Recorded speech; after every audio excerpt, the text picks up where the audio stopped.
Hi అండి. ఇవాళ special అరటికాయ బజ్జీ చాలా బాగుంటుంది. నేను ప్రత్యేకంగా చెప్పనవసరం లేదు. మరి ఈ అరటికాయ బజ్జీ తయారీ విధానం చూద్దాం.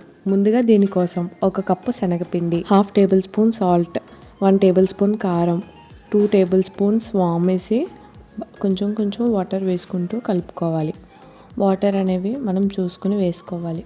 వాటర్ కొంచెం ఎక్కువైనా సరే పిండి అనేది జోరైపోతుంది. వీడియోలో చూపిస్తున్నట్టుగా కన్సిస్టెన్సీ అనేది ఈ విధంగా ఉంటే సరిపోతుంది. దీన్ని పక్కన పెట్టుకోవాలి. ఇక్కడ నేను ఫ్రెష్గా ఉన్న అరటికాయలు పెద్ద సైజు తీసుకుని పెట్టుకున్నాను. ఇప్పుడు ఈ అరటికాయలకి పైన పీల్ తీసి వీడియోలో చూపిస్తున్నట్టుగా ముక్కలుగా కట్ చేసుకుంటున్నాను. ఈ అరటికాయల్ని మీకు వీలైనంత సన్నగా కట్ చేసుకోండి.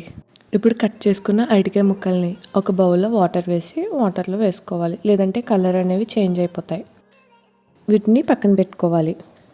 ఇప్పుడు ఒక కడాయిలో ఆయిల్ వేసి ఆయిల్ బాగా హీట్ అయిన తర్వాత అరటికాయ ముక్కలు అనేవి ఇలా శనగపిండిలో డిప్ చేసుకుని ఆయిల్లో వేసుకోవాలి. ఇలా ఒక్కొక్కటిగా వేసుకుని బాగా ఫ్రై చేసుకోవాలి.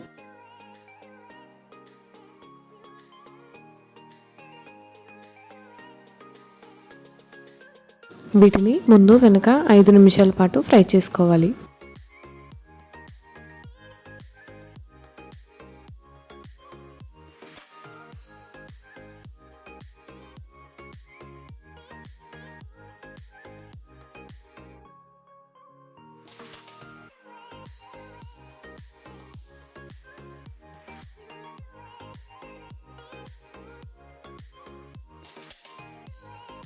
ఫ్రై అయిన తర్వాత బౌల్లోకి తీసి పక్కన పెట్టుకోవాలి.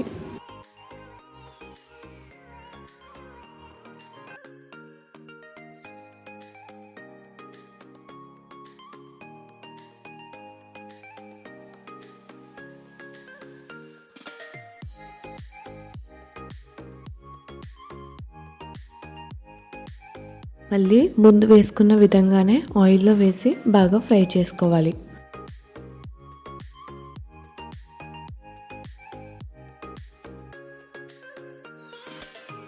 బాగా ఫ్రై అయిన తర్వాత ఒక ప్లేట్లోకి తీసుకుని ఇలా మధ్యలో కట్ చేసుకుని చిన్నగా కట్ చేసుకున్న ఆనియన్స్ పెట్టి అలా పైనుంచి నిమ్మరసం పిండుకుంటే మన అరటికాయ బజ్జీ అనేది రెడీ అయిపోతుంది.